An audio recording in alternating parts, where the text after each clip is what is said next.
Hello and welcome to my video presentation on how to use PowerPoint to generate a video from PowerPoint.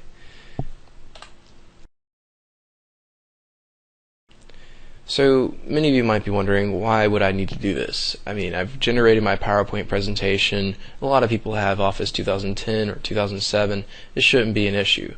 Well, honestly, it could be an issue. There could be a good amount of people who may not have access to this software, or maybe their version of Office is older than what you have.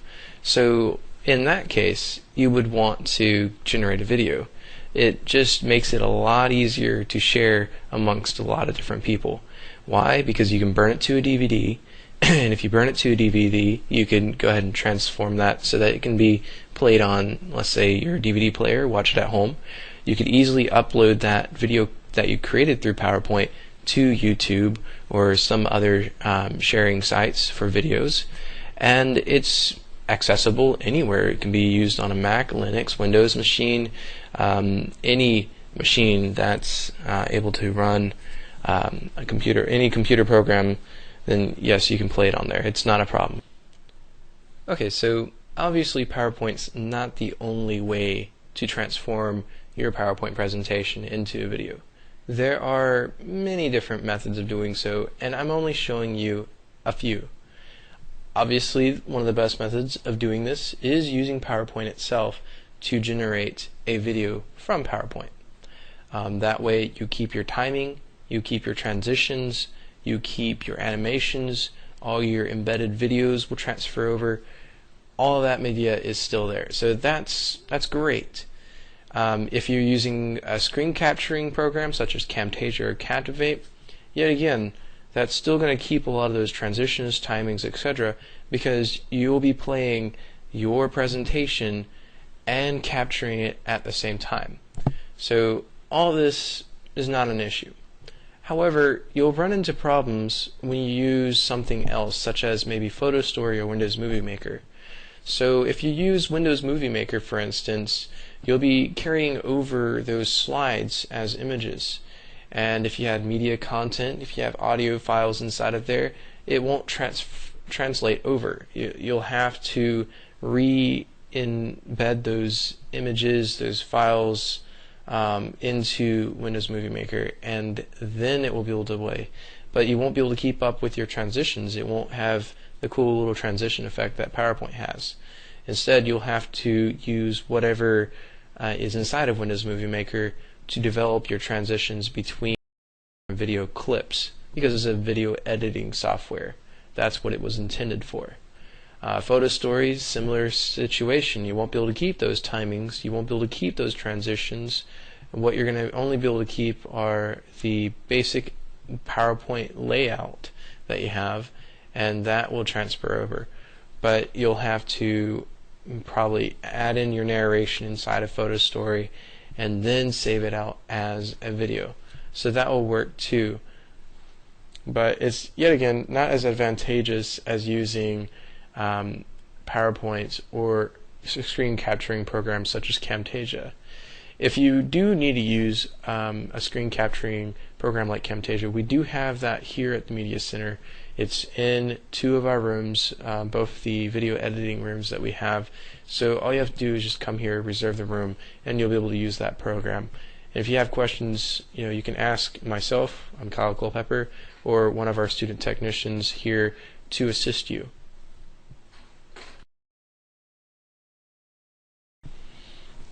When you generate a video directly from PowerPoint, in my case I'm using 2010, you'll encounter a couple of disadvantages, but a lot of advantages of doing so. Of course, some of the advantages are the fact that you get to keep your transitions, you get to keep your animations, your timings, all that stuff gets to translate over. You'll have to make sure that you set it up properly before you create your video, otherwise there might be some inaccuracies in what you thought you were presenting. But more or less, I'll show you how to do that later on. Whenever you embed a video into your PowerPoint, in the case of 2010, you shouldn't have to worry about that video not being able to be saved and played out in the new video that you're creating from the PowerPoint. So you have, if you ever watched the movie Inception, it's like a dream inside of a dream. Well, in this case, it's like a video inside of a video.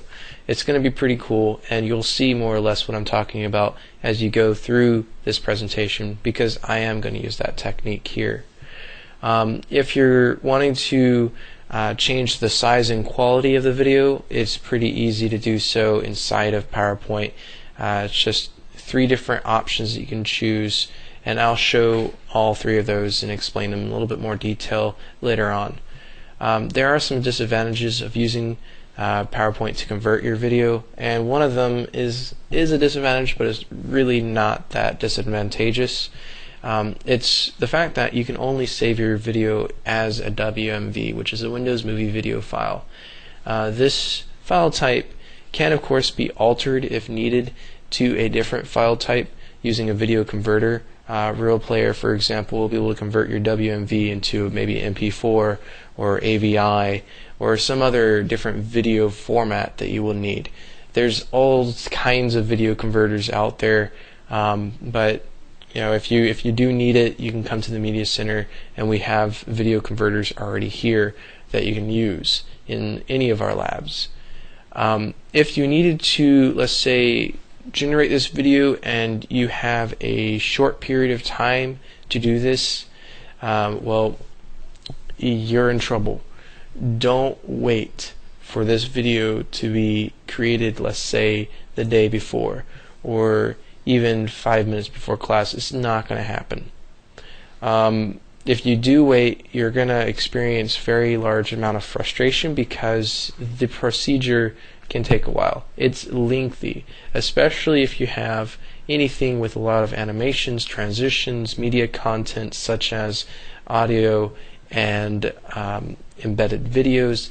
Any of that, it's going to make it last a long time for that whole presentation to be rendered and formatted into that WMV file. So don't wait until the last minute, otherwise you will regret waiting for the last minute.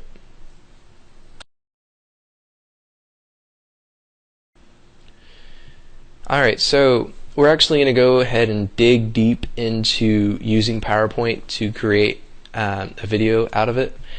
And before I do so, maybe you might want to know more or less how you set up transitions, how you work with animations, and how do you add those narrations, like what I'm doing right now. I'm narrating over this slide. How do you do that? Well, let's go ahead and go through each of these setup components.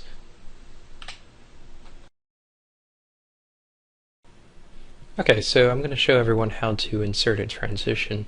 It's a pretty simple procedure. At the top here we have various tabs that we'll select from. We have File, Home, Insert, Design, Transition, etc. The one that you're going to be interested in is, of course, Transitions. So all you have to do is click on Transitions here, and here all that you do when you have transitions is it transitions from one slide to the next. That's all its purpose is. Inside the Transitions tab you have what's called a ribbon, and this is the ribbon for transitions. We have Preview, Transitions to the slide, and Timing. So all these areas, this is just 3 specific areas that you're going to have to focus on. Inside of here I currently have Flip highlighted, so that means that if I were to go to any of these slides, I will notice that Flip already is highlighted. That's the designated transition that's applied to all these slides. Now how did I do this? So let's say I select a different transition. So if I mouse over any of these transitions, let's say Shred, and I click on Shred, now that's going to be applied to this part of my presentation. This is only going to be applied to this slide. Let's click onto another one. So let's say I'm choosing slide 5 now. Notice how Flip is still highlighted? Well, that means that, yet again, I've already applied that transition to all my slides, but Shred is only going to appear on slide 6. How do I make this apply to all? So if I wanted to have Shred apply to all my presentation slides, then I go over to the right where Timing is, and right above that is Apply to All. Click on that. Now all my slides will be at that same transition And notice up here there's a duration, so there's a 3-second time period for that shred effect to appear for all my slides when I actually view my content. Inside of the transitions to this slide, now there's more options that we can check.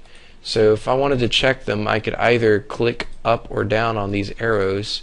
So there's the up arrow, down arrow to go between the different transitional effects that are available. Or I could click on the more options, which is right below the down arrow, and here you can see what kind of options there are. Just click on one to see how that would work. Orbit is a pretty neat effect. So it's pretty neat effects that you can add, and they automatically come with different durations, which of course you can change as you wish. You can either type it out here, so I'll click inside the text box region and I'll type in 2 seconds, for example, and then it will transition every 2 seconds. If I leave advanced slide on mouse click, basically what that means is it's not going to advance until I click on the mouse. Now I've created narrations already. As you see down here, we have a narration icon. That's affected my transitions for this presentation.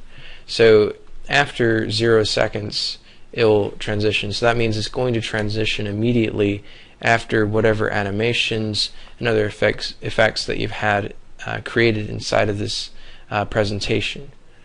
So you'll want to leave that alone until later on. Alright, so that in a nutshell is what transitions you have. You can play around with this and more or less you'll get a general feel of what you can do with transitions.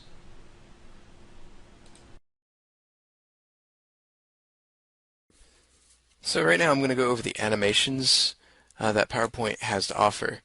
And currently I've already created a text box selection called Be Creative. This of course I can edit as I want, just like any other text box. I'll go over more detail on how to do that in a separate video. But what we're going to focus on is how I can make this subject become an animation.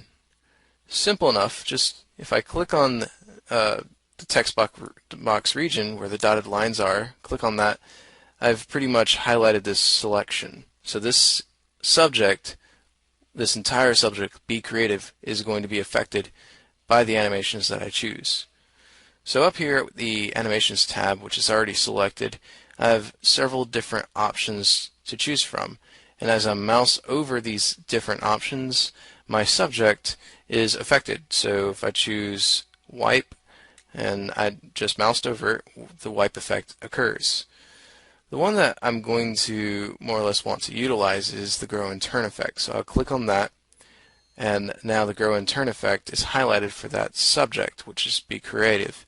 And you'll see that a number appears right above the subject. And that number, of course, in this case is 1, because this is the first animation that's been applied. Now, as you add more objects into your canvas, your PowerPoint slide, you'll be able to add more animations. And if you look over here to the right, I've already got what's called an animation pane. Let me close this out and show you how I got it. So up at the top, inside of the animations ribbon, at the right hand side is the animations pane. Just click on that and you'll have this important pane show up. This is what essentially shows you a timeline for your different animations to occur. So whatever's first is going to occur first, second, etc. Now as I add more animations into this, we'll have more or less a good concept of what's going on. So let me go ahead and insert a shape. So I'm going to go to Insert tab, click on Shapes. I'm going to choose a 16-point star. And let me drag it out to create the shape. Let me format that shape so that it's not blue, no fill. Line color, I want this to be black. And you'll see that I have 2 dots here. I have 1 dot for rotation, that's the green dot right above the subject, and another dot, the yellowish diamond dot. That one is, if you click on it and drag it down, that actually pulls in the separate points into a finer location in the center. So I can pull it out and pull it up to kind of make a circle if I wanted to play around with that. So I'll make more or less a fine-tuned point for my rigid star. And let's say for whatever reason you want to add another shape, we can compound two shapes on top of each other. So I'll create another star icon, maybe something about the same size. And yet again, I'll format the shape by right-clicking and choosing Format Shape, and I'll go to Fill and choose No Fill. Line color, choose color as black, and close. I'll throw these shapes on top of each other, so placing them on top, and just like we did with the 16 star, I'm going to pull down on the yellow icon to make it a finer tuned star. And let me adjust the object that's above, or in this case, looks like I'm adjusting below. There we go. I had to select it. And it's not perfect, but if I spend a little bit more time on this, then it will adjust properly. Anywho, once you get your two stars together, it should kind of line up and make a pretty image like this. So I had to refine the shape. Once you have that, now you have your stars in shape. You can highlight both just by left-clicking and dragging over these two different objects. And now we can go back to the Animations tab. We can make them swivel, float in however we want. So I'm going to choose more effects underneath this selection here for the various rows, and I'll choose spin. And as you see, the spin effect occurred, and it occurs for both of these objects that have been highlighted. And let's say I want to draw out Be Creative. Well, this is a pretty neat tool that you can use. All you have to do is continue looking around, or you can select more, and you'll have all the different options available to you. And the one that we're looking for is underneath the Motion Path selection area. So we're going to choose Custom Path. And right now, both the objects are selected 2 and 2. Those are the two highlighted regions. And if you look in the Animations tab, they're already highlighted. So whatever's highlighted in the Animations tab is going to be affected by this effect that I'm about to put in. So wherever I start my motion, which is where I first left click, is going to be the beginning of this line here. So I can click and pretty much click each point as I want to more or less draw out my path. And if you hold down the line, you can actually, with the left click, if you hold that down, you'll get a pencil icon to appear. And this more or less gives you the ability to free draw rather than being restrictive with just inserting straight lines. So for the most part, it doesn't have to be perfect, just drawing out a diagram here.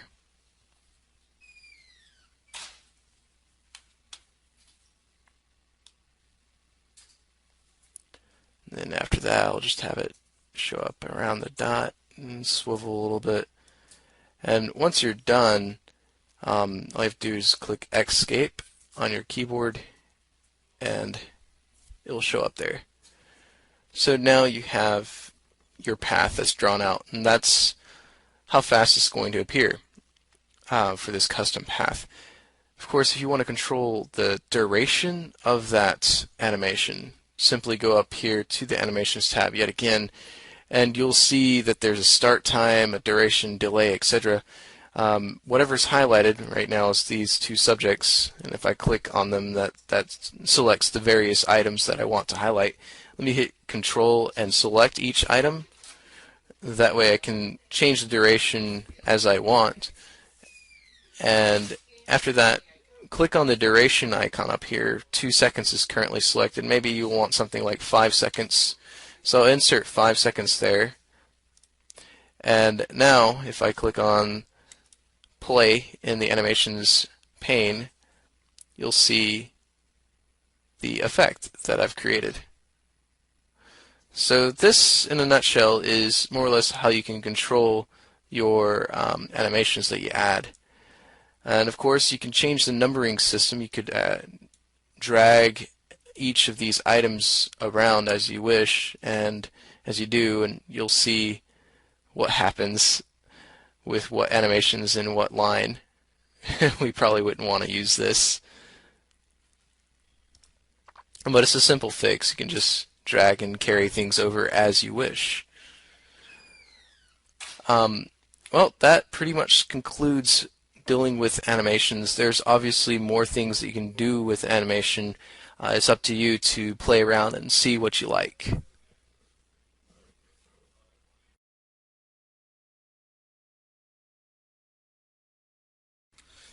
Alright, one thing that could really make your PowerPoint presentation stand out is adding voiceover your different slides. And to add narration, it's pretty simple. All you have to do is go to the slideshow tab at the top, and underneath slideshow are a lot of different options, and the one that you'll choose is record slideshow. And right there, I could choose the icon itself where it has play and the time, and that pretty much would automatically choose the option to record all this over all the different slides. Or I could choose right underneath that the drop-down menu for record slideshow, and this gives me the option to record either from the very beginning or start recording from the current slide that I'm on.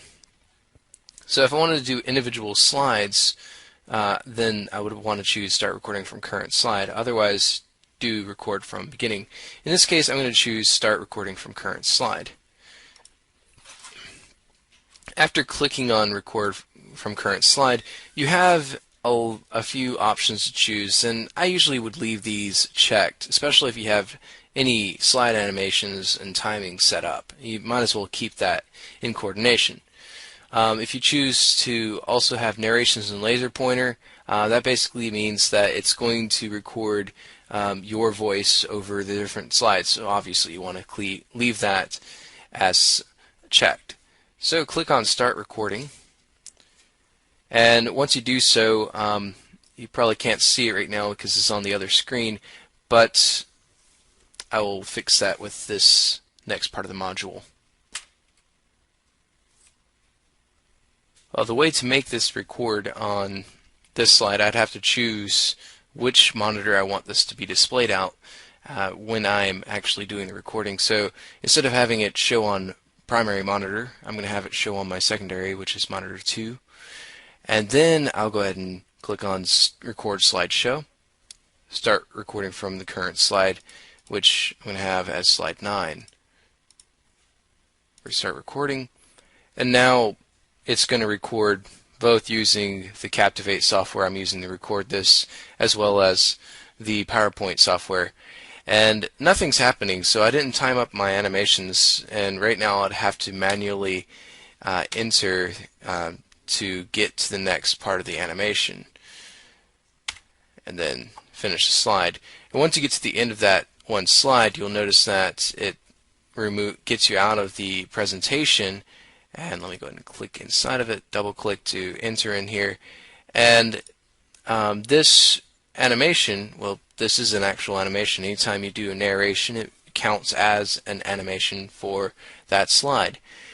You'll see it as a sound icon at the bottom right hand of your PowerPoint presentation. And there's a 0 right next to that. What does that 0 mean? That means that it is going to play as soon as it transitions into the slide. So now if I go ahead and click on the present view, so now it's going to record both using the Captivate software I'm using to record this.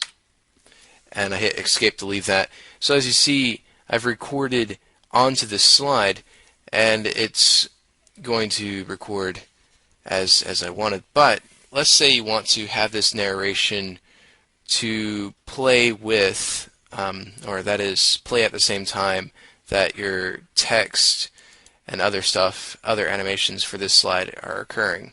So I'd right-click on the individual items inside of the animation pane, and after right-clicking, there's a drop-down menu that appears. We'll choose Start with Previous. So we'll do the same thing with the two items that are selected together, and you'll notice all of our animations are set to 0. And that simply means that they're all going to play at the same time. So I click on Preview Slideshow again. Now it's going to record both using the Captivate software I'm using. So that's an easy way to control your individual slides with narration. Now, if you were to save this as a video content, you would run into an issue, and that issue is if you were to save this as a WMV file, you'd have to make sure that all your animations and your voice narrations time to match up perfectly. And I'm going to show how to do this in a later video.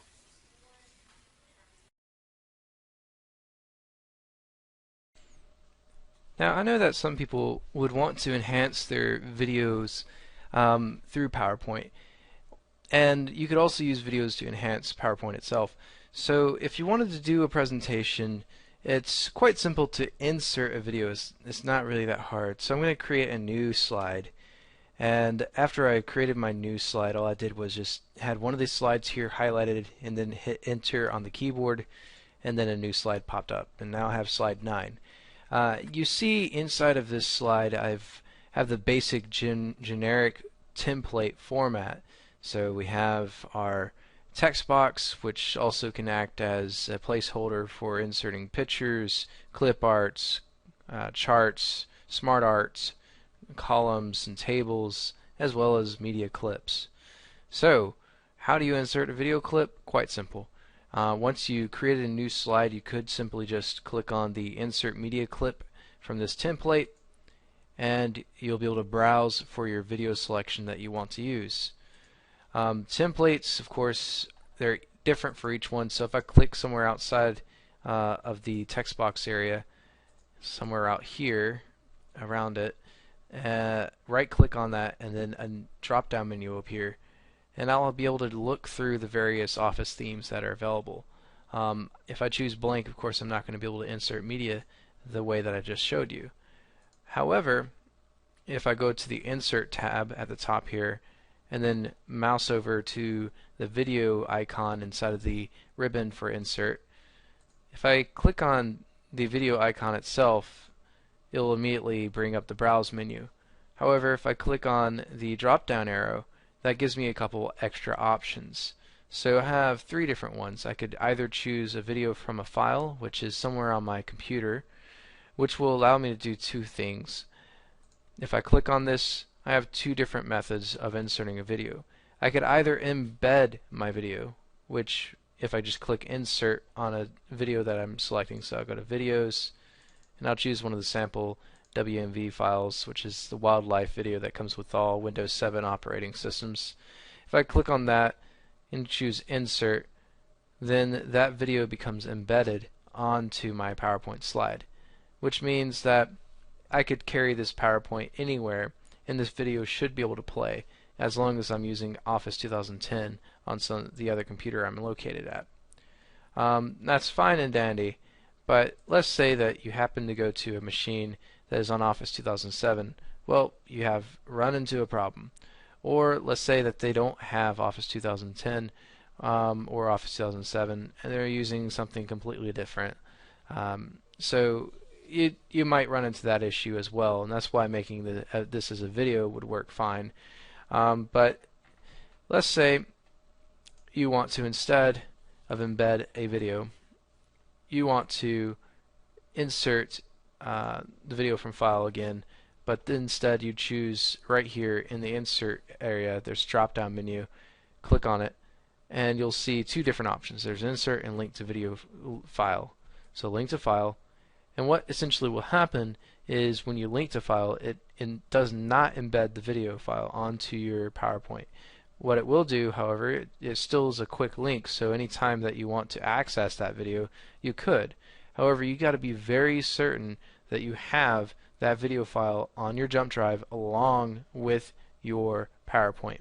If you forget that that video file is there, then that video file is not going to be able to be transferred and onto a different computer, because it's going to query wherever that file was pulling from. So if I had this file pulled from this computer from its video files folder, so if I go to insert video from file, notice how I'm in the directory libraries, videos, publics videos, sample videos. So it's pulling straight from this directory where this is located on the C drive of this specific computer. It's pulling that data from there. If I go to a different machine, it's not going to pull it from that machine's file structure. So I have to make sure that this file is saved on my jump drive where my same PowerPoint is being saved at. And I got to make sure that it's also querying or pulling from that file. So if I'm going to link my videos, I would want to make sure I'm linking from a video that's on the same file structure that I know will be able to be carried over to someone else's computer. Alright, so you got to keep that in mind. However, it's beneficial to link your videos if you want to save space on your PowerPoint. Otherwise, you want to instead embed your video formats into PowerPoint to be able to store your data and not have to carry that data around on your jump drive. So let's say you've embedded your videos. Congratulations, you got that taken care of. Now, after you do so, one of the steps that you want to take care of before doing anything after you embedded your video or you transferred it and linked it, you want to make sure that your media is optimized. So I'm going to click on File here, and when I do, I'm brought to a Backstage menu system. Inside this Backstage menu system, we have many different options. The one that automatically is selected is Info for my case. Info will bring you to more information about your PowerPoint, your presentation. And the information I see here is optimizing my media compatibility, which what it essentially will do in this section, if I click on this icon, Optimize Compatibility, is exactly what it says. It will optimize the compatibility of the video files. So I click on that item, and you'll see that it's starting to process these different video formats. And what is it doing? It's reducing the size of it so that it can be more easily translated on any device. This is also something you want to do before you actually make your video from PowerPoint. So if you're planning on taking your PowerPoint presentation and making it more than just a PowerPoint presentation and putting it up as a video, you want to optimize your compatibility. And that essentially is all that is necessary. Okay, now we're going to go over the Advanced After Slide item, and that's simply in your Transitions tab. So I click up here in Transitions, and I've already showed you the three different sections: Preview, Transition to the Slide, and Timing. The area that you're going to look into is Timing, and up here at the top right there's Advanced Slide, on mouse click, which I left unchecked, and then After, which I left checked. So what that will do is, of course I could still click the next arrow to move between my slides, but if you just wanted to have something automated, then you'd want to just leave it checked for after, and then you want to make sure that this timing here, which currently shows as 5 minutes and 7 seconds, you want to make sure that that matches with whatever content that you have inside of your presentation is showing. So in this case, I'm on slide 8, and I have a video in here. I want to make sure that my video matches up with the slide, Advanced Slide item. So how do I check that? Well, it's quick and easy. If I click on the video itself, left click on it, there's a new tool set that shows up. That's Video Tools. And I can click on the Playback tab that appeared there. And inside of this Playback tab, I will have the option to select automatically. So I want to make sure automatically is selected for one thing. That way, when it moves to this slide, it will automatically play it. Otherwise, I would have to manually click on the presentation to make this video play. I don't want to choose on click. Alright, underneath you have play full screen, hide while not playing, loop until stopped, rewind after playing. You have several different options. And of course, this is up to your discretion. But what I'm going to do to make it work for me is I'm going to have this play in full screen, so as soon as it transitions to this slide, it will automatically come up and play over the full screen of this computer monitor. Otherwise, if I wanted to, I could hide it after it's done playing, or if it wasn't playing, I could loop it until it stops, or until I manually choose to stop it, that is, or I could rewind after playing. So I'll leave those unchecked because I don't really care to have those for what I'm planning on doing. Yes, you could increase the volume or mute it completely, but I'm going to leave it as such. Now, if we continue to the left a little bit, there's trim video. This is pretty neat. So if you click on that, you'll actually see the exact length of this video down here. It's 5 minutes, 6 seconds, and 2/100ths of a second. Alright, so you have that duration showing here. I can change the end time and the beginning time just dragging these playhead options, so they're, or not playhead, but the end and start points, which are represented by green being start point, red being end point, and I can drag these as I desire. So I'll put it back to its original end time and begin time, and we're good. So I'm going to click cancel because I don't want to commit to any possible changes I may have created. So cancel's done. And now that transition time, which we saw earlier, is pretty much that same length of time. It's a little bit longer, but that's okay. So that means that this slide's going to play the whole video and then transition to the next slide. Pretty cool. Okay, so that's how you check your video. You could do the same thing with any of your audio inputs. So I'm clicking slide 5. This one has an audio input, and that was generated from doing the slideshow tab, and up here we had record slideshow. That's how I made these audio narrations, or I could insert audio clips into my presentation. But right now what we're concerned about is making sure that this audio clip matches up with the transition time, or the duration to advance to the next slide. Alright, so here if I left click on this, it's highlighted, and yet again there's that new toolbar that shows up here at the top. I'll choose Playback, and inside of Playback I have now automatically selected, of course, but there's 3 different options I could choose: on click, automatically, and play across slides. If I were to choose play across slides, this will probably be more or less something that you'd want to do if you had background music and you wanted to only use one song throughout the whole presentation. You want to make sure it plays across the slide, and then you loop until stopped. So you want to have those options. But for this case, I'll just leave it as automatically, and I'll leave hide during show checked because I really don't want that to show up when I'm presenting this. But it will still play even though it's hidden during the presentation. Alright, up here we have trim audio, and yet again this shows you the duration of that audio. So it's a 31.649 second audio clip. That's exactly how long it takes, 31.69. So if I go to transition, after is 31.7, so that's pretty darn close to what I have as the length of this audio clip. So it is going to advance after 31.7 seconds, enough time for that audio clip to play and finish. So more or less, that's what you'll need to do when you're trying to make sure your timing matches up with your audio and your video. Okay, so we're finally at the end of this presentation. The last thing we need to do is, you guessed it, make a video. Alright, so how do you do this?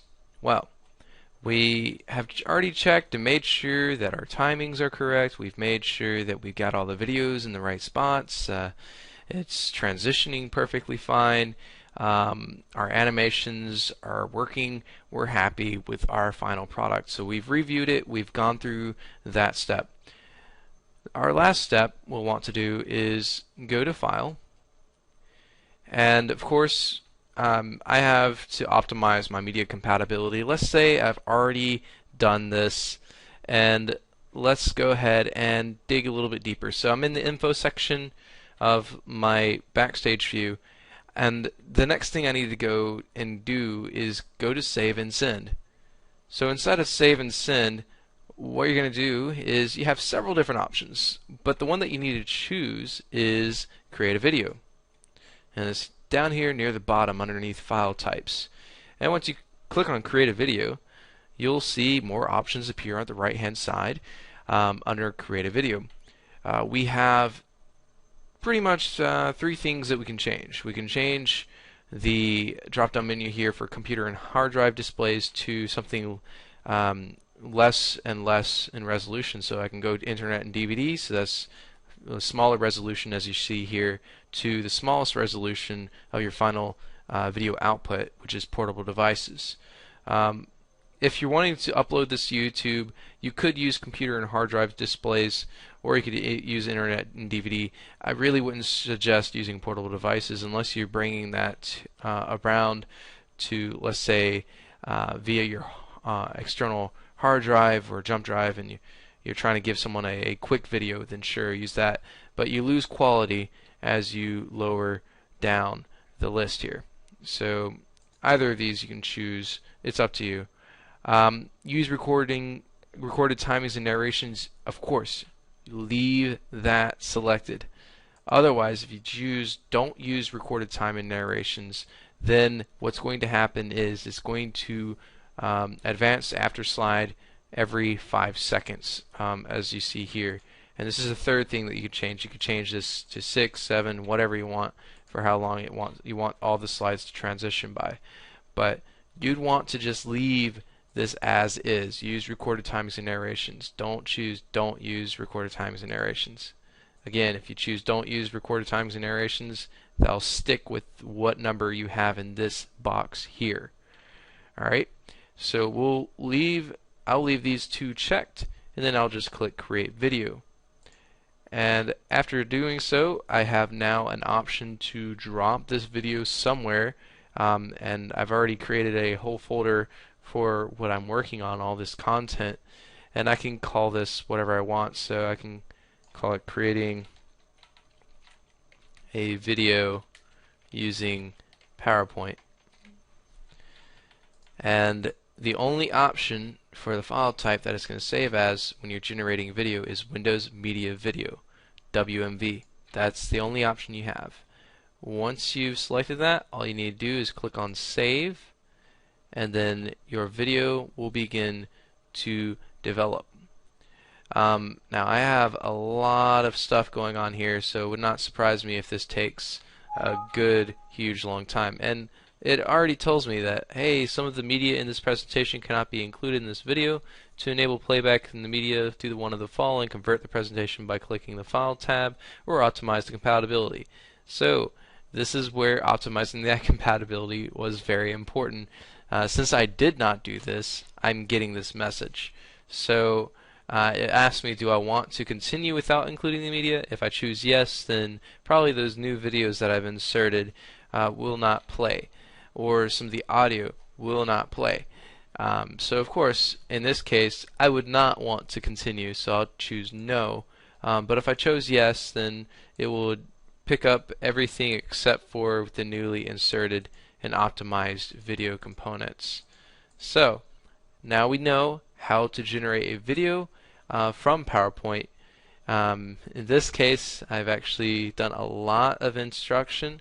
If you have any questions, you can feel free to email us at media@valdosta.edu. Again, that is media, MEDIA, at valdosta.edu for more information, and we'll be able to get back to you in regards to any of your questions or concerns in regards to how to make a video from PowerPoint.